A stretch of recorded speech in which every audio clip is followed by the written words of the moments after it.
Just starting it.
Good evening, ladies and gentlemen. Thank you for being here this evening.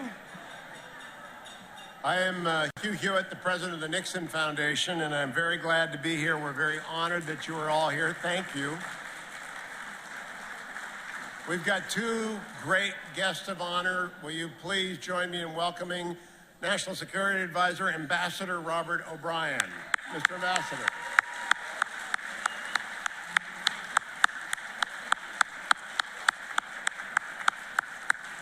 And would you please join me in welcoming Secretary of State Mike Pompeo. Secretary Pompeo.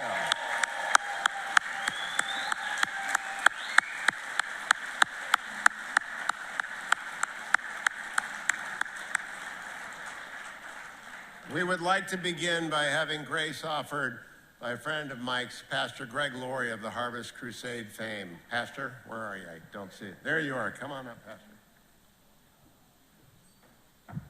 Thank you, Hugh. Good evening, everybody. Let's pause for a moment of prayer together. Father, we're glad to be here tonight in this library to honor two very important men.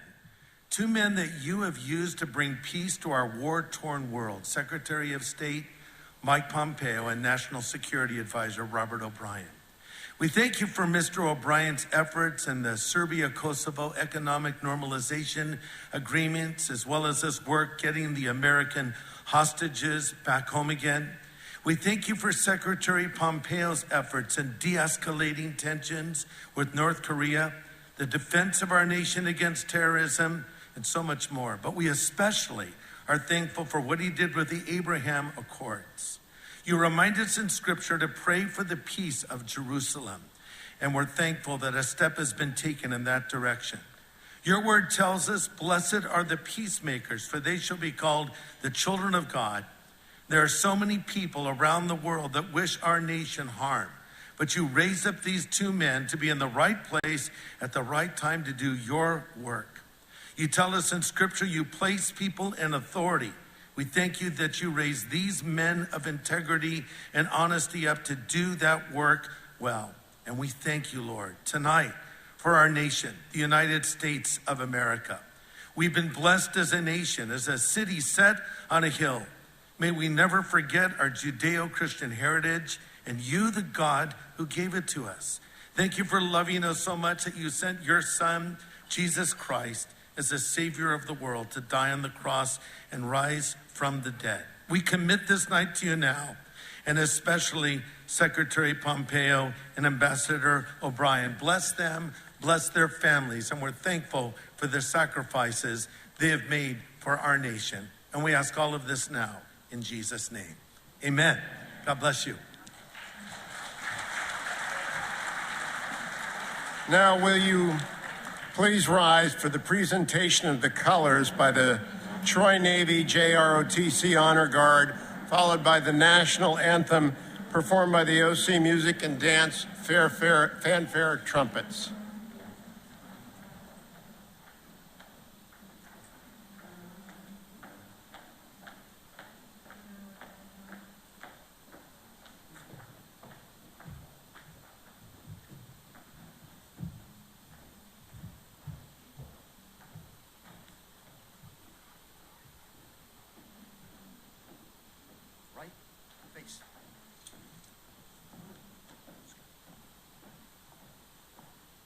Trumpets at the ready. 1, 2, 3.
1, 2, 3. Quiet. Face.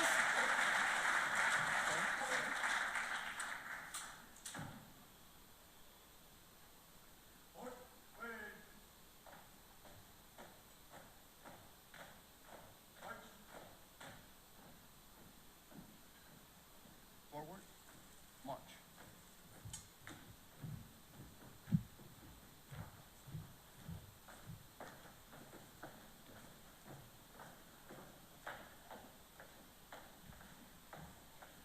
Please be seated. I want to begin with the most important detail of all. You have a meal ticket, and it's color-coded. So I need you to take out your meal ticket and put it on there so people will know what to serve you later. Otherwise, we won't do that. I have a very few introductions at the beginning. Very few because I couldn't get through the VIPs in this crowd if I wanted to. I'd like to welcome all of you here, but ask especially, will the members of the Board of Directors of the Nixon Foundation and the Directors Emeritus please stand and let us recognize you.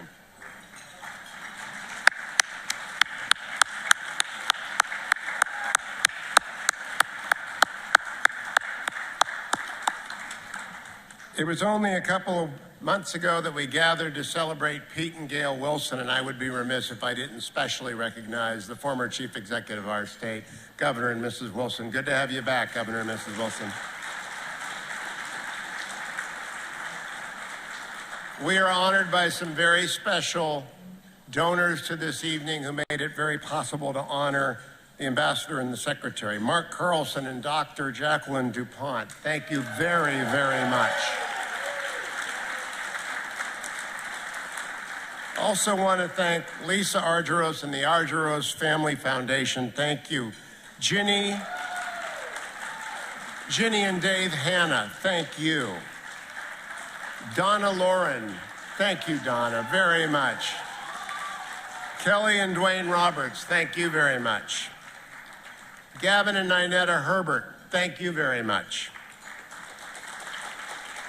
And Charlie and Ling Zhang, not only for tonight, but for the beauty that you have in the East Room, the restoration of the East Room after 20 years. Thank you, Charlie and Ling, for everything that you do. There's only one other recognition before we begin our meal and get to the presentation. The Architect of Peace is not often awarded at the Nixon Library. You'll see at your table a list of those honorees on your wine basket guard.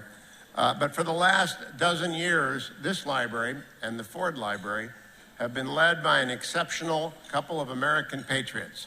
Dr. and Mrs. Kavanaugh, Jim and Esther Kavanaugh, have helmed this institution for more than a decade like they have the Ford Library.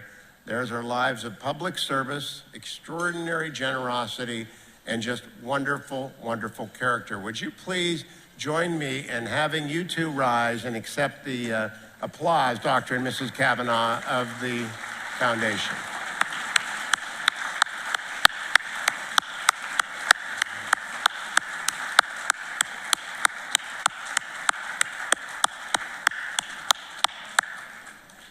With that, ladies and gentlemen, enjoy your meals. Here's what's going to happen. When you're well into your dinner, we're going to play a video, and that will introduce to you, first, Judge Stephen Larson, who will introduce Robert O'Brien.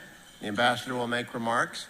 Then we'll have former Congressman John Campbell, who served with Mike Pompeo when he was Congressman Mike Pompeo in the House, speak, and then Secretary Pompeo will deliver remarks, and then I will come back up and present the Architect of Peace Award. So please enjoy your dinner until the movie begins.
Excuse me, I just want to interrupt your meal for 1 minute.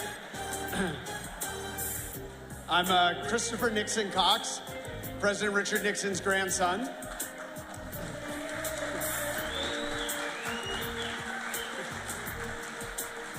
And it's wonderful to be with all of you tonight and to be with you in person.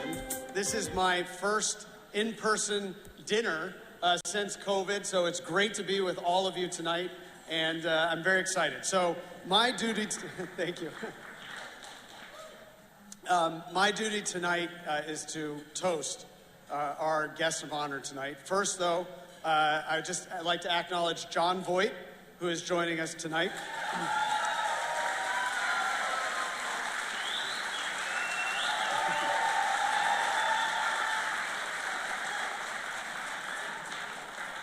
I knew I needed to start off with an applause, so thanks, John. But we very much appreciate John and everything he does in Hollywood. We need more like John. But there are also two other patriots here tonight that I wish we still had in Washington, because we really need their leadership tonight.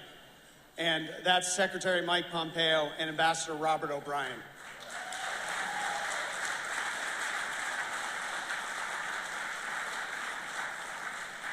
Not only are these two great patriots, but they are true visionaries and leaders.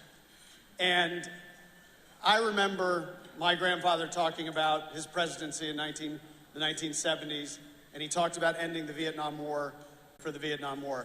And I'll tell you what Robert O'Brien and Mike Pompeo... Lectures and exercises and mock trials, mock trials. There was a decision made that we needed to do something recreational for these folks. And the decision was made to sponsor a weekend trip to Bryce Canyon and see the beautiful, beautiful landscape in Bryce Canyon. So anyways, Robert was up there and he was explaining to these Afghans that we're gonna take a bus and we're gonna go down to Bryce Canyon, and he was describing the beautiful rock formations and everything. And they were being very respectful.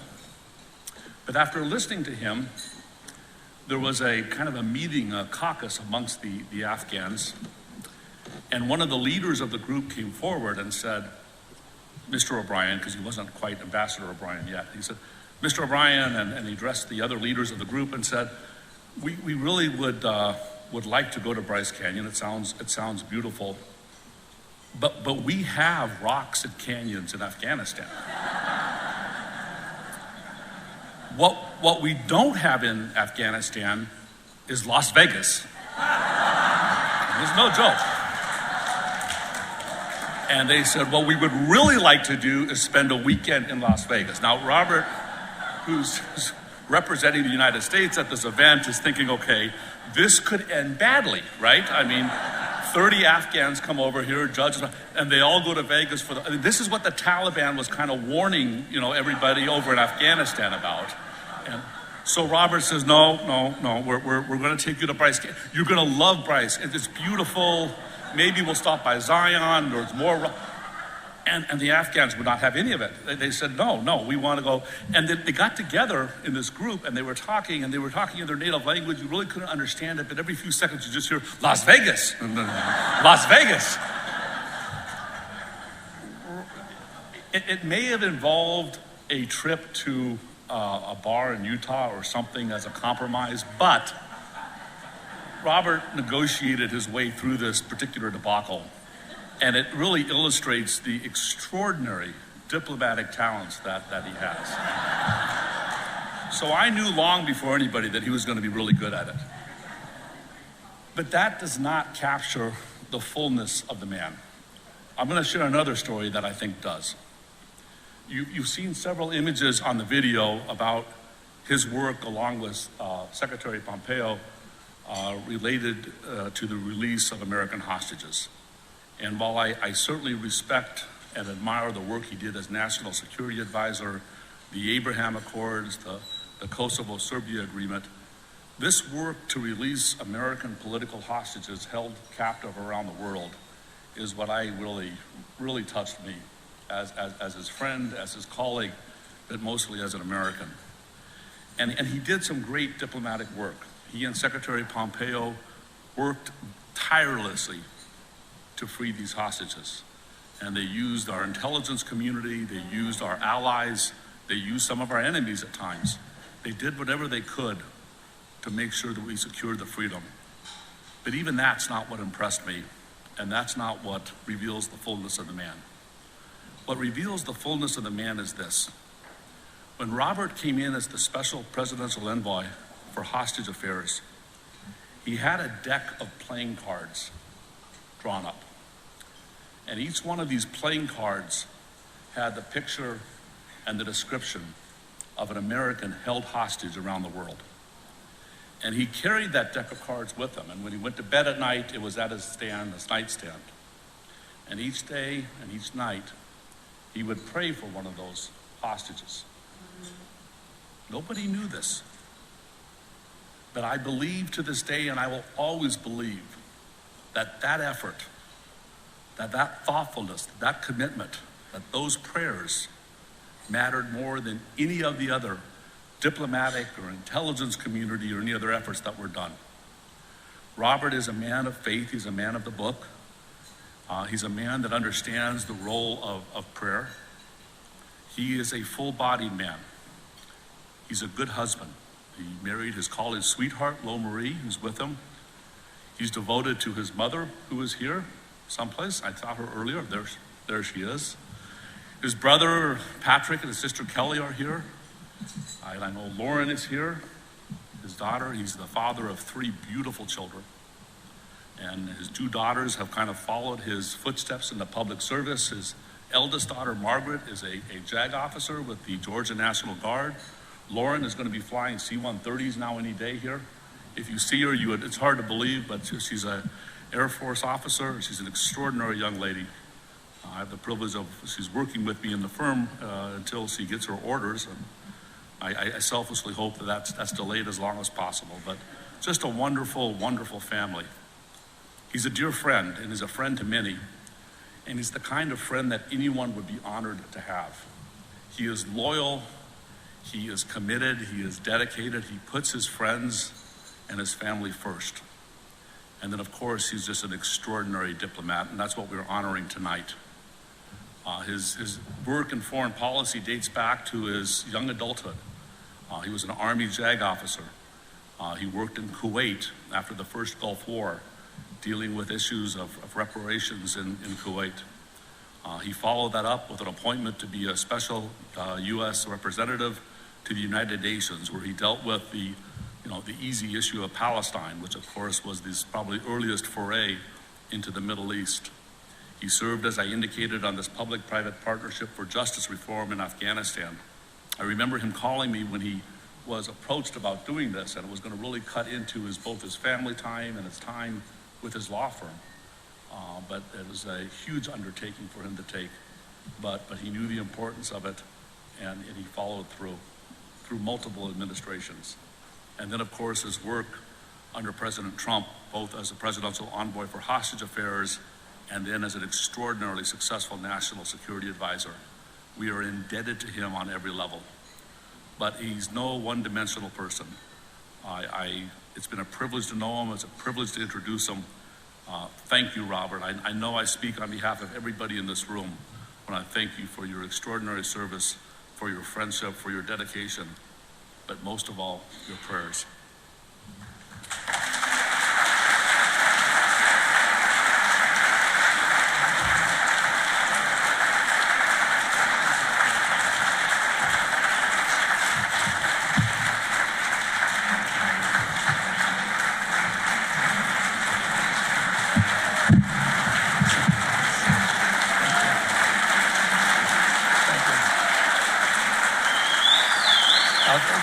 Thank you very much. Sit down. If you haven't had the privilege of being introduced by Stephen Larson at least once in your life, talk to him. Your next event, bring him along. He's a terrific friend and was a great federal judge. He's a great lawyer and great law partner and again, dear friend. So thank you. And Hugh, You've done just a marvelous job as CEO of the Nixon Foundation.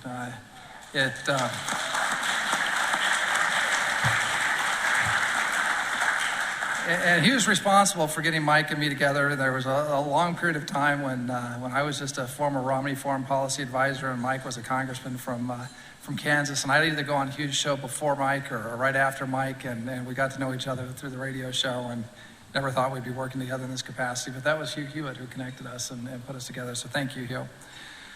Jim and Esther Kavanaugh, what an honor to be at your table tonight. Thank you for everything you've done for the library. You're great Americans, and President Ford's library as well. And Chris, I think your mom and aunt are probably watching, at least I hope they are, Tricia and Julia. I mean, you have all done so much to preserve the legacy of President Nixon and Pat Nixon through the Nixon Foundation, through this marvelous library. So thank you and your family for all that you've done. And just before we move off, I want to thank the servers and the staff tonight. The chef was great. Usually it's hard to get good food when you have this big of a...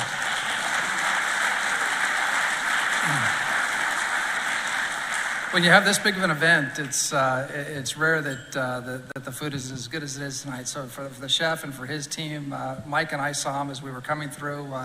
Once you get security, you start going through a lot of kitchens and hotels and hallways, and you get to know them, and they were working very hard for us tonight, so thank you.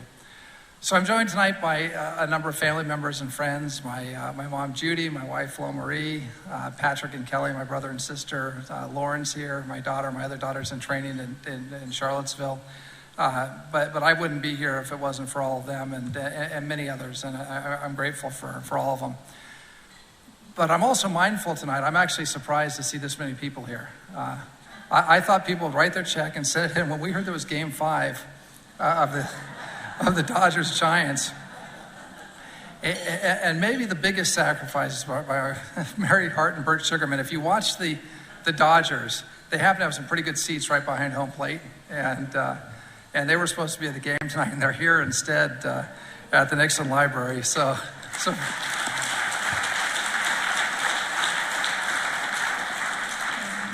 But the fact that you decided to show up and I know it was more for Mike, he's going to run for president. I want to say you were here with him when. But on behalf of both of us, thank you for coming out tonight. And I can't tell you how humbled I am, watching the video and seeing some of the photos. But humbled, and I don't want to speak for Mike. He'll get up here as well. And I learned very, very early on when I was working for him not to speak for the secretary. Sometimes I would anyway, and hopefully ask for forgiveness later and set permission. But when you look at the great Americans who have received this award in the past, who've made such tremendous contributions to our country, it's really humbling to stand here before all of you and to be honored this way. And I'm equally honored to receive the award with Mike, with Secretary Pompeo. I don't believe that a Secretary of State and a National Security Advisor have worked more closely than Mike and I did since Henry Kissinger. And that's when Henry held both jobs. And I want to mention, she's not here tonight, but Mike's wife, Susan, she's a good friend. She's a great American, and she's a tremendous diplomat in her own right. And while she's not here this evening, like Lomri for me, if it wasn't for her, I don't think Mike would be here either. And she's a tremendous lady, and hopefully she's watching this tonight, and she'll see Mike receive his award. So 10 years from now, 20 years from now, 50 years from now, when the heat of the partisanship of the moment has cooled a bit, and when historians evaluate the Trump presidency on its merits and not with all the strum and noise that we have today, I believe that the conclusion that they're going to reach is that President Trump, left a legacy of peace. The Abraham Accords are something that are really quite extraordinary. And getting to that signing ceremony, and you saw some of the photos on it, and in fact, one of the favorite photos I have from my time at the White House is a photo with Mike and Mike Pence and Jared and a number of us who were involved in those, sitting on the lawn as we watched those leaders come down the steps and sit and sign the documents. But Getting there required, it wasn't just us, it was a massive team. And there were a lot of key players, but I'll just mention a few of them. Avi Berkowitz, who was the special representative for peace negotiations at the White House. NSC Middle East directors from my staff, Colonel Rob Greenway and General Miguel Correa, and my chief of staff, Alex Gray, who's here tonight. They all played a critical role in the White House line of efforts. Over at the State Department, Special Representative Brian Hook, Ambassadors David Friedman, and you saw the picture of David with the new embassy in Jerusalem with the secretary, John Ricolta in the UAE, David Fisher out at Post in Morocco. They all played critical roles. A lot of you watch his TV show now. He reminds me he's the highest rated guy in the 4 o'clock hour is Larry Kudlow, our NSC director, and his deputy Tom Storch. Secretary Steve Mnuchin, a fellow Californian of ours, they worked the economic issues that were so critical to this process, and they worked them very hard. And there were many others involved in this really signature and singular achievement, and they all deserve a tremendous amount of credit for their efforts and for the result that they obtained.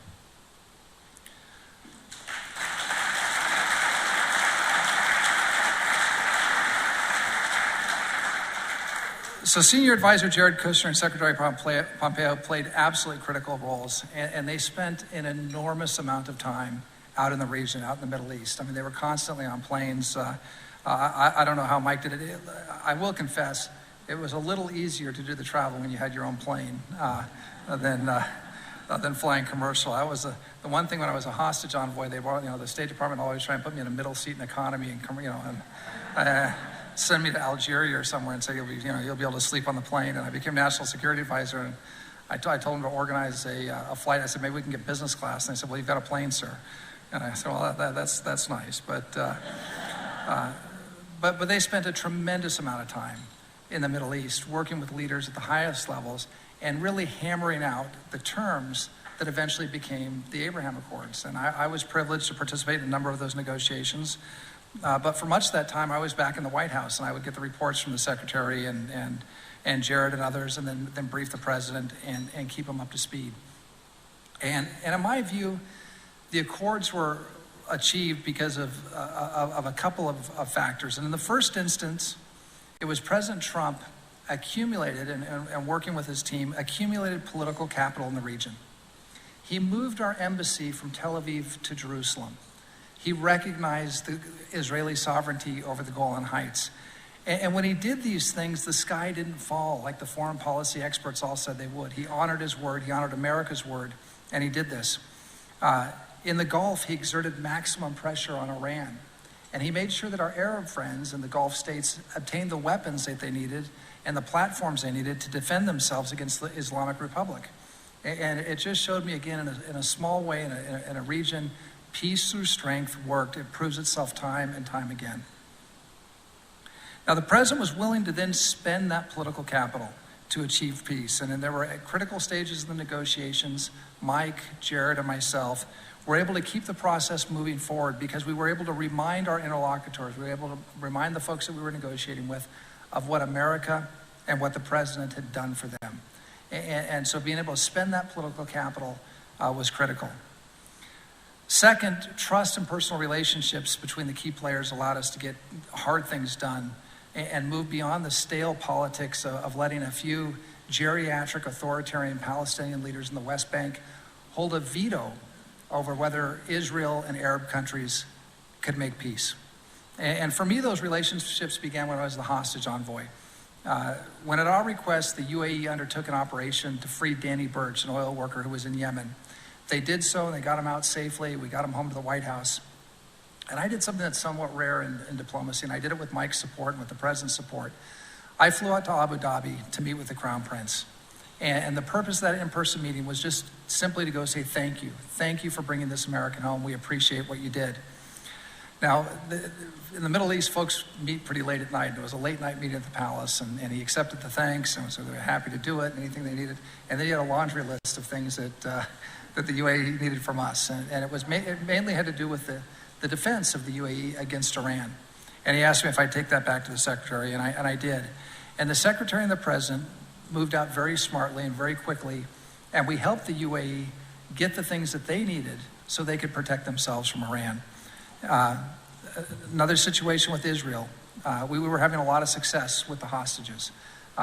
And we had an Israeli family come to me.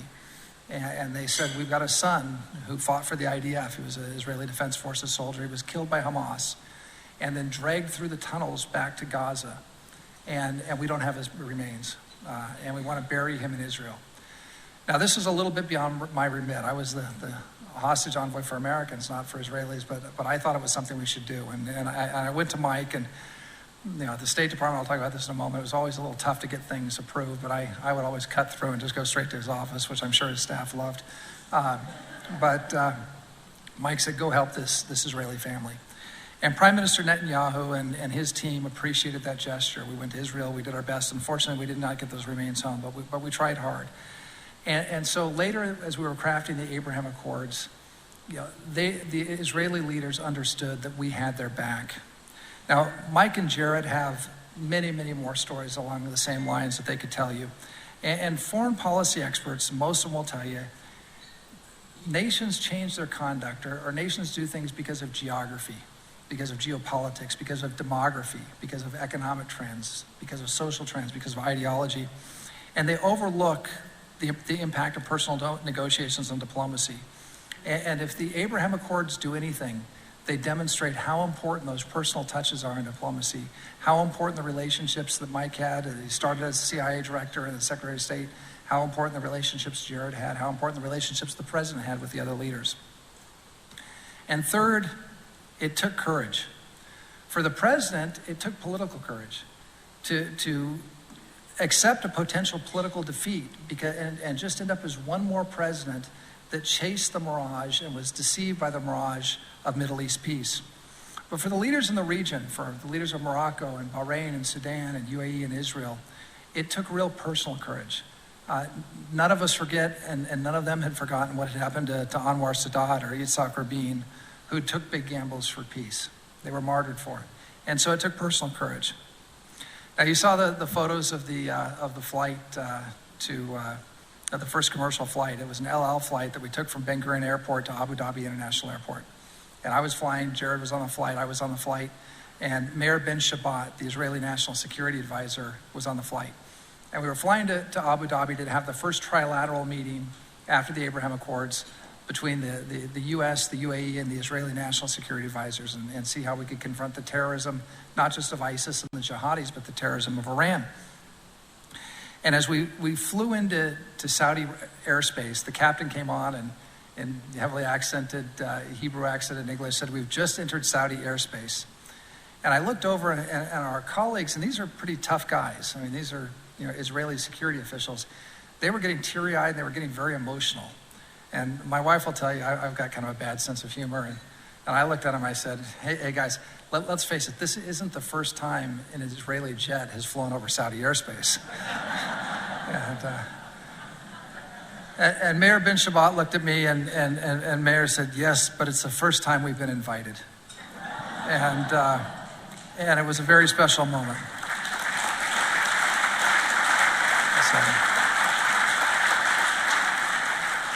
So let me speak for just a moment about another peace deal that has received less notice but was very meaningful, and we saw some of it on the show, or on the video. Like the Middle East, the hot and more recently Cold War that's been taking place between Serbia and Kosovo over the years was showing no sign of abatement by the time I took office. And the EU was trying to bring the parties together and was unfortunately, as is usually the case with EU diplomacy, it was getting absolutely nowhere. So I got a call from a friend of mine. He's a friend of many of yours. I know almost everybody here knows him, Rick Grinnell, who was our ambassador to Germany. And Rick called and said, hey, I just met the leaders of Serbia and Kosovo. I think I can get, I think I can get something done. And I said, yeah, well, you're the ambassador to Germany. He said, no, talk to Pompeo, talk to the president, see if we can get it done. So I called Mike, and I think Mike was a little skeptical. He said, look, it's worth a try, talk to the president. I talked to the president. The president said, these guys have been fighting for 1,000 years. It won't happen. Probably shouldn't tell the story, but he goes, but after Grinnell, gets on their case for a few months, maybe they'll stop. And so we got the approval, we greenlighted it, and Rick, as the president suspected, was relentless in pursuing this. And he was ably supported by Assistant Secretary Phil Reeker, who worked for Mike over the State Department, our Assistant Secretary for Europe, and by Amanda Allers from the NSC, among many others. And at one point, Rick pulled me into Berlin for a meeting on air links. And Mike, you'll recall this, we were going to this on the sidelines of our Libya conference. I'd actually hitchhiked with the secretary. He had a bigger plane than me. And Alex and I hitchhiked with him. We got to Berlin, and we did the Libya conference. On the sidelines, Grinnell had convinced Lufthansa to start flying from Belgrade to Pristina, which didn't sound like a big deal, but these air links are a stepping stone. But Lufthansa wanted somebody from the White House there to signal our approval, and so I went and we did that. And it was a start. And within a few months, after intense negotiations, we were in the Oval Office with the President of Serbia and the Prime Minister of Kosovo, as you saw, and we were signing the economic normalization agreement between these countries. And as a bonus, Muslim majority Kosovo agreed to move its embassy to Jerusalem from Tel Aviv. And Serbia didn't object to it, and Serbia opened a trade office in Israel's eternal capital. So it was, again, Chris talked about the Nobel Prize. I don't deserve a Nobel Prize. I don't think Mike would ever claim a Nobel Prize, but that's the sort of thing that would have had the president nominated for a Nobel Prize for sure. And that was overshadowed by the Abraham Accords. So let me just briefly address the hostage work that we did. So during the Trump administration, we brought over 55 Americans home who were wrongfully held overseas.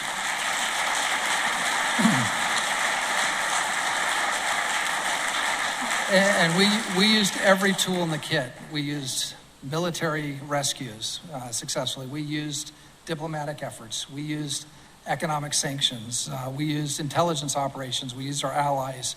And we never paid ransom, and we never compromised our principles as America.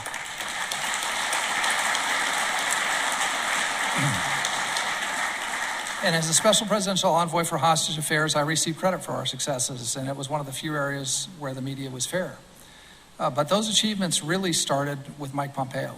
When Mike was a CIA director, he was constantly working on hostage issues. When he was Secretary of State, he personally brought home hostages from North Korea, China, Venezuela before I arrived. And it was a little unfair because I arrived about 2 weeks after he got to the State Department. He had just brought home 3 hostages from Korea, and so he knew every hostage I got after that would go under his ledger, and he was 3 up on me. So I think one of his first texts to me was a 3-0 that he was up on me 3-0, and he stayed ahead the whole time. But at the State Department, the SPIHA, which was the acronym, the hostage ambassador, is not particularly popular. The building doesn't like the Special Presidential Envoy for Hostage Affairs because the regional bureaus and the functional bureaus all have big plans. They have things that are going on, and they don't want somebody mucking up, their region, complaining about hostages, especially if they're being held by an ally or a putative ally like Turkey and that sort of thing. And so they could interfere with the initiatives, and I didn't worry about that because what I would always tell them is, listen, I totally understand your concern, and it's a valid concern. I just need you to have Secretary Pompeo tell me that personally, and then I'll drop it. And if that didn't work, I'd tell him to go to the Oval Office and talk to the president. But I had all the support I needed because I had the support on the 7th floor with the Secretary's office.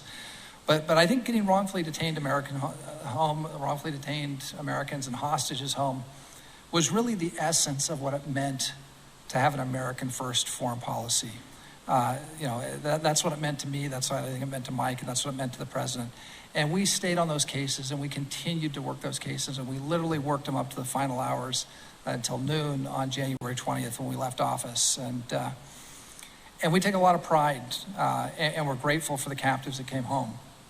And indeed, a majority of the Americans who'd been taken, who were held captive or were held hostage or detained by a government at the time that President Trump took office, a majority of them did come home.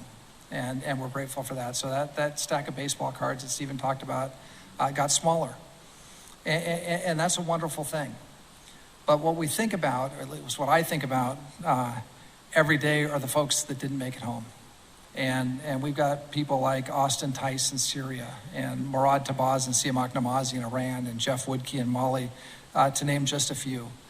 And the circumstances of the circumstances of these captivities are devastating for the hostage, but they're heartbreaking for the families. And so I'd ask you tonight, if you just keep the hostages and especially their families in your prayers as you think about this evening, I'd be grateful.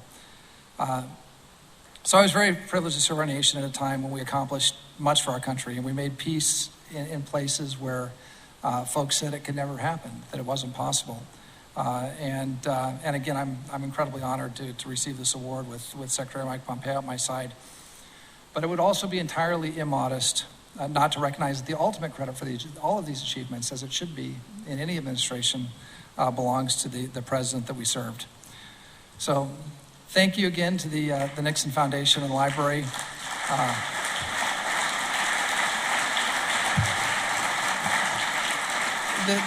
This is truly an incredible recognition, and it's very humbling. So thank you. God bless all of you, and may God bless the United States of America. Thank you.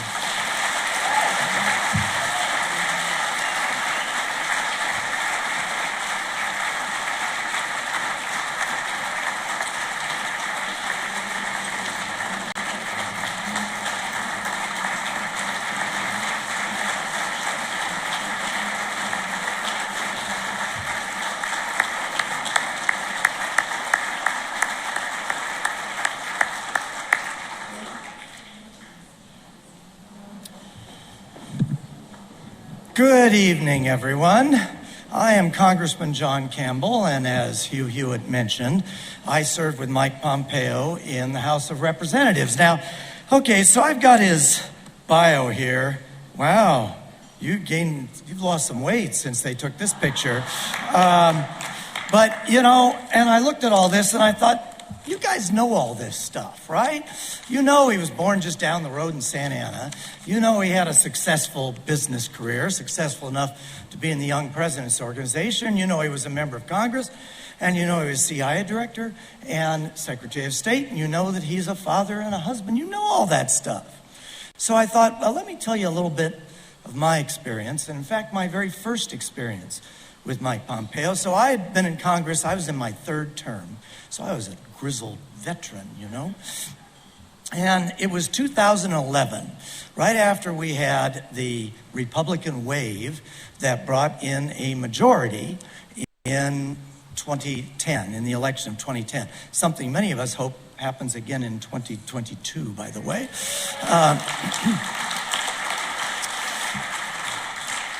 But so Mike was part of that wave of those new freshmen who came in, and early in the, you take office the beginning of the next year, so early in 2011, there's a bill on the floor, and it's one of many bills, a not particularly memorable bill. I don't remember what bill it was, but it was one of those bills that if you voted against it, it meant that you were against puppies and children. And there were a lot of similar bills.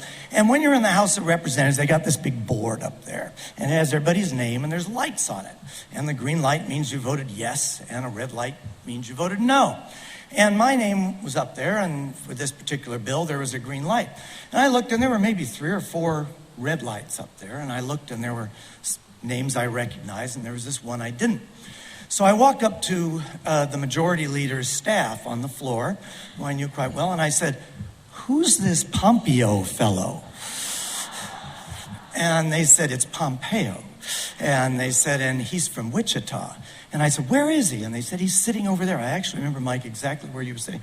And it says he was sitting over there. And I walked up, and I leaned up, and he was there chatting with some other fellow freshmen. They'd had their freshman orientation. They all knew each other. And I said, "Hi, I'm John Campbell. I'm from Newport Beach, California. And I just saw you voted no on this bill." And he says, "Yeah." And I said, "Why'd you vote no on it?" He says, "It's a terrible bill." And I said, "Well, I understand that, but I didn't have the courage to vote no on it." I said, because I voted yes on it. He says, "Well, I'm not going to vote for something that's bad." He says, I'm not going to do that. I'm walking away. I'm thinking, the guy's brand freaking new. And he does this. And I walked away and I thought, there's a guy with integrity. And there's a guy with courage. And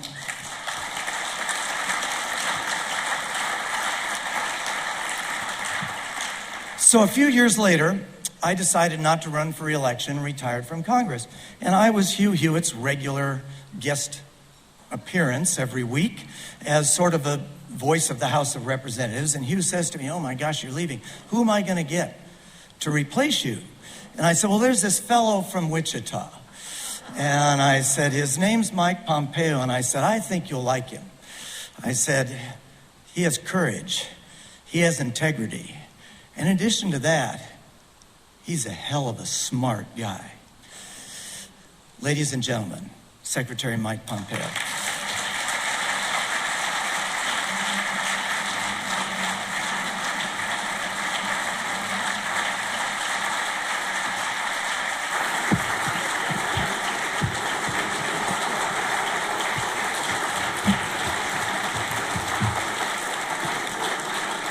Thank you. Thank you all. I always get nervous when I get that much applause before I speak. So, Sean, thanks for that kind introduction. I am confident that when you saw me vote no on that, you said he's got courage, integrity, and that. He must be dumb too. But he'll get smarter as time goes on. Thank you so much to the Nixon Foundation. Robert talked about how humbling it is to see your name alongside these people for whom you have just such enormous respect. I grew up, as John said, not far from here. When my family from Kansas would come out and visit, I have a couple hundred cousins there. We would, of course, do Disneyland, but then I would bring them to this place. So the docents know I'm not quite as good as you, but I can find my way around this library. It is such a lovely, important place, and to have my name be associated with the amazing work of your family, Chris, is something that is truly so special. It's humbling in a different way than your family does for you, right? My son, the day I was being sworn in as Secretary of State, it's a big deal. You're up on the 7th floor in this beautiful building. And I was the CIA director at the time, but you're going to take on this task to be America's most senior diplomat. And you have no idea if you're truly up to the task. I don't think anyone really knows. And we're walking down the main hallway, and on that hallway there are portraits of all the previous secretaries. And we're walking down the hall. My wife was with me. The president and the vice president are both waiting in the room where I'm going to be sworn in. And we're walking past the portraits, and my son Nick, who was 27 or 28 at the time, is like reading the names, and Madison, Jefferson, Pompeo. I don't think so, Dad. He was largely right about that in the sense that you can never aspire to be like these great men, like President Nixon, but you can be inspired by them. And I was inspired by these people that came before me each and every day. Robert, it's an honor to be here with you tonight to receive this award alongside you. Robert doesn't know this full story. When the president was thinking about who he was going to have as his 4th national security advisor, the president said to me, "What do you think? I have these 3 names. And by the way, Kissinger did both jobs. Why not you?" There were many reasons for that. And he said, "I think I like this O'Brien guy." And I said, "Sir, he's been working for me in a part-time job, and he works 60 hours a week. I think that will do." And I was blessed to have such an amazing partner to work on these complicated, difficult problems all across the world to help deliver on the very thing that we're talking about tonight, to keep our young men and women out of harm's way and to build out a model for peace across the world. When I was a young soldier, my first assignment was an army unit called the 2nd Armored Cavalry Regiment. And our mission was to patrol what was the then East German border. We had from where the Czechoslovakian trizonal point was on up to about halfway up the then East German border. And I started right after I graduated in 1986. I was there by October, and I left exactly 3 years later in October of 1989. And about 2 weeks after I left, it all fell apart, right? The fence comes down. Freedom was breaking out in this place that we never knew if it would really happen and how it could happen. And great leaders had put the conditions in place to build out this opportunity for peace and for freedom. I called a buddy of mine, his name's Jeff Bubar, and I said, Jeff, what's it like? We patrolled this fence line for 3 years. It was a lot of fun as a 22-year-old kid, right? Big tanks, communists on the other side. It doesn't get much better.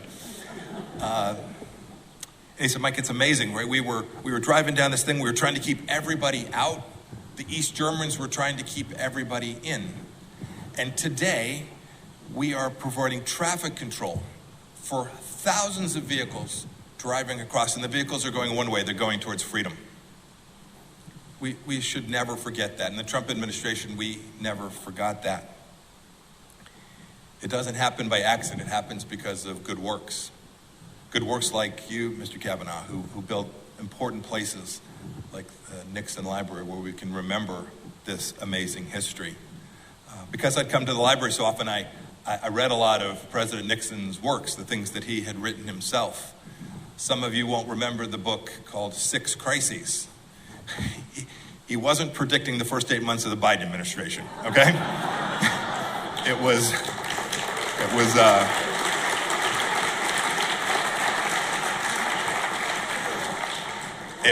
about the things that had shaped him and had put him in that place where he could understand how you build out frameworks for peace. I've seen different models. You all have seen different models for this as well. Ours was, we always knew that if we put America's interests first, that we could do good things around the world.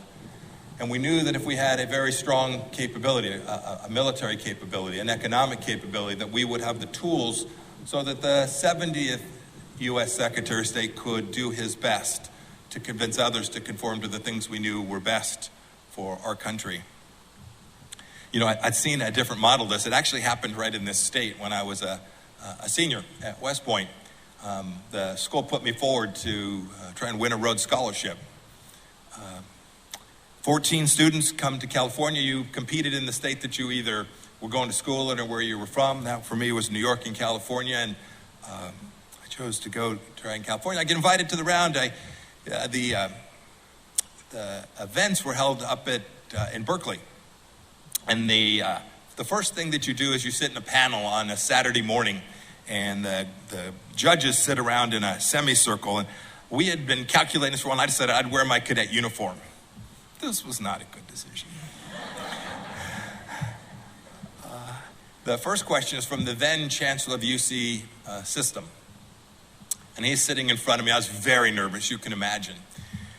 And the first question is, Cadet Pompeo, tell me why we don't have a peace academy. I knew two things immediately. One, I wasn't about to get the Rhodes Scholarship. This was a hostile question, to be sure. But I was puzzled, too. I'd prepared for everything. I hadn't thought of this question. And so the first thing this young 22-year-old kid, by the way, I stopped sweating because I knew it was over, so it was great. I said, Mr. Chancellor, I think that's where I go to school. Right? This institution was centrally designed to give diplomats the capacity so that we won't have to do this. I thought about this every day. I would ride the elevator when I was in Washington up to the 7th floor. I would use that moment to do two things. One, as an evangelical Christian, I always knew that there was a power that was bigger than me, and so I would use that moment to pray. I would also use that moment to remind myself that I still had a few friends who were on active duty. I knew lots of the soldiers, sailors, airmen, Marines around the world, and I knew that if we got it wrong, if the State Department got it wrong, if peace failed, then they'd have to be at risk. And so my mission, if you ask anybody at the State Department what I told them their big mission was, it was to make sure that those kids don't have to go put their lives at risk. These are the things that we're supposed to do. And when we do put them at risk, we make sure that the United States government has their back every place they go. It has been heartbreaking, personally, to watch these last 8 months, to watch what happened in Afghanistan, to see 13 Americans killed, to see the debacle of American credibility thrown away when it didn't have to be so, is something that those of us who care so deeply about America and liberty and freedom and the capacity for America to be a force for good in the world know that there's a lot of work to do to rebuild. I learned a lot from President Trump too. When I was the CIA director, I had the privilege to brief him when I was in Washington. He wanted his director to be there every day. That's not common. It's pretty unique. It was a pretty unique administration in many ways. I remind myself, I was the 70th Secretary of State. He was the 45th president. There was a lot more turnover in my job than his. But I would listen to the president. He'd say, Mike, you bring me these problems and you talk about militaries and you talk about fighting. Who's got the money? And what he meant by that is America's economic power has an enormous capacity to create opportunities for peace around the world. And we saw that. We saw that in everything that we did. We weren't successful everywhere. One of the first missions the president gave me was to go meet with Chairman Kim. I was the CIA director at the time. He said to me, Mike, can we talk to these guys? And I said, yes, sir, we have a way that we can communicate with them. He said, call them, tell them you want to come see them. Remember, this was the thing President Obama had told us was the most difficult threat for the United States when we came in. He was right, the temperatures were high. You'll also remember that the president tweeted about fire and fury and my button is bigger than your button and about Little Rocket Man, yes. The classics continue. But the president had a theory of the case. He had a theory of the case about how we might convince the North Koreans to give up their nuclear weapons. And he sent his CIA director. We got it set up. We came up with our strategy, presented to the president. And then on Wednesday, before Good Friday, I was leaving on Good Friday, Easter Friday of 2018. On Wednesday, I said, Mr. President, it's the last time I'll see you before I head over there. Any final thoughts? The president said, yep, I want to make sure you do X, Y, and Z. And I said, Roger, got it. I turned around to walk and he said, oh, and by the way, have you talked to Dennis Rodman? You'll recall that Dennis Rodman had spent more time with Chairman Kim than any American before me. I said, no, sir, I haven't. But as a loyal soldier, I said, sir, I'll call him immediately. We didn't ultimately deliver peace to the Korean Peninsula. We convinced them not to test their long-range intercontinental ballistic missiles. We convinced them not to conduct any more nuclear tests. And we had the biggest sanctions campaign against the North Koreans that has ever been put in place. And we had an enforcement mechanism that convinced Chairman Kim that he should meet with America's leader, not once, as we did in Singapore, not twice, as we did in Hanoi, but then the third time, ultimately, at the demilitarized zone. There's still room for building out peace in that space. I mention this story because it's a place where we made progress, but not a finish. The progress only came because we were prepared to use American power. We were realists. We understood the world as it is, not as we wished it to be. We also knew that American foreign policy needed to be intensely restrained, and so you can look at the times that we used economic power. There were many. The work that we did to threaten the regime in Iran was mostly an effort to deny them the resources to continue their terror campaign around the world. But there were always times, when the only solution was to demonstrate power to your adversaries, that you could create peace if you were prepared to defend the things that mattered most to every American. We came to a point with Iran where I think they viewed their capacity to move about the cabin as too significant. And then we learned that there was an effort to kill Americans, being led by a general named Qasem Soleimani. I had been the director of the CIA. I knew this file incredibly well, and we had an opportunity where he was traveling from Beirut to Damascus to Baghdad. And we had talked to the president about this a number of times. I flew with the then Secretary of Defense, my West Point classmate, in fact, Mark Esper. We flew to Mar-a-Lago. Ambassador Bryan was part of the conversation, so was General Millen. We briefed the president about the opportunity, not the opportunity to strike Qasem Soleimani, but the opportunity to demonstrate American resolve and further our efforts to build out what could ultimately become increased peace in the Middle East. We briefed the president on the operation, what it would look like. The president knew the risks. The risks, of course, from the professionals were this will create World War III. The Iranians will counterattack. There'll be attacks all throughout America. But we made the case to the president that we knew how to address those. and that was worthy, and that we could in fact save American lives. The president authorized the mission to move forward. I'll never forget, I was turned around and headed out. As often the case, the president had one more thought. And I remembered too that I'd forgotten. He said, Mike, you're confident. I said, yes, sir. One more thing I'd like to mention to you. I said, what's that? And I said, this is the first time that we have fired a Hellfire missile at an international commercial airport. And he gave me that look like, it's on you, my man. I knew the look, but I also had confidence that we had the finest military that has ever walked the face of the earth, and we executed the mission with the elan only the United States military can. And we put the world on notice. This is really the counterpoint to the way the Biden administration has handled Afghanistan. The world took note of that debacle, not just in the Middle East. Just as the world took note when President Trump made clear that we would defend American interest and we would attack the Iranian most senior leader. Chairman Kim saw that. Xi Jinping saw that. I assure you that Vladimir Putin saw it as well. They knew we were prepared to do what it took to create peace in the world. I will...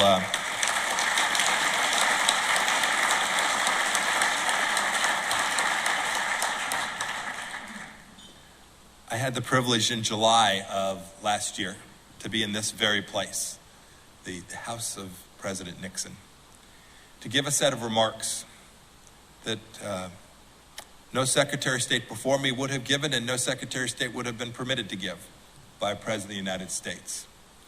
It was recognition that as external threats go to the United States, there is none greater than is posed by the Chinese Communist Party of today. And while no one wants to go to war with China, you should know that the Chinese Communist Party has believed it was at war with our nation for at least a couple of decades now. They've taken advantage of the absence of American resolve. This was bipartisan. We could see it coming, but it was hard to walk away from. The problem of the Soviet Union was complicated. The problem of the Chinese Communist Party even more so. We have deep economic interconnections with this country. But what they are doing puts our children and our grandchildren at risk.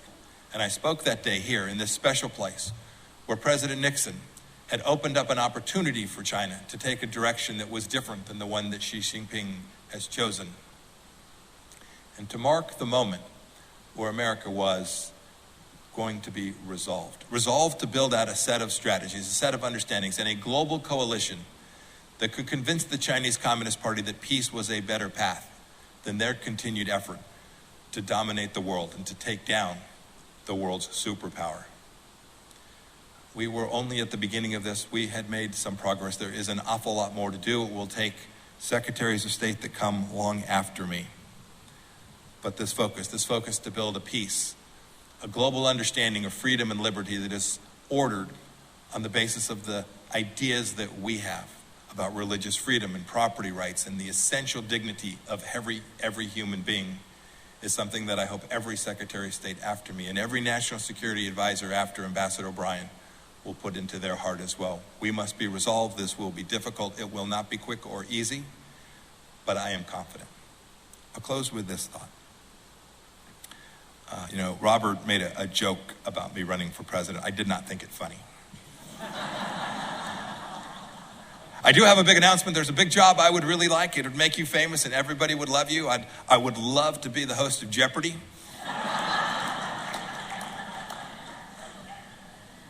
But the truth is, service to America is something that I think so many of you who have come here tonight understand so deeply. You've chosen to be here with us this evening because you too understand how important our nation is. As we talk about all the challenges America faces, I want to remind you that we often focused on the negative. We know how difficult some of these things are. I left office after exactly 1,000 days as your Secretary of State. I left even more convinced of the continued greatness of this nation, of the continued exceptionalism of the United States of America. None of that happens without hard work, without prayer, and without commitment from the people who have made this place so special. Thank you for doing that. When we do it, I am convinced beyond a doubt that the next 250 years will continue to be America's years, and that peace and prosperity throughout the world will continue to expand because of the good works each and every one of us does. Thank you so much for honoring me here tonight. It is a blessing to be here.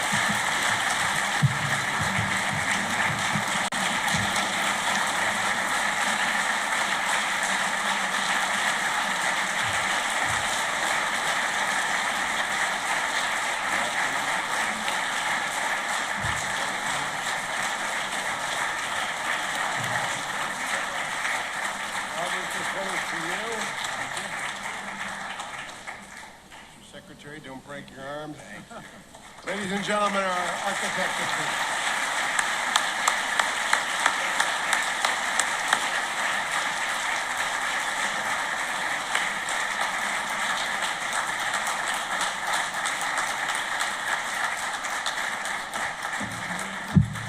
Almost through it. Thank you, gentlemen, very much. Have a good evening. God bless. God bless. Thank you, ladies and gentlemen, for being here to honor our honorees. Have a safe trip home. Good night.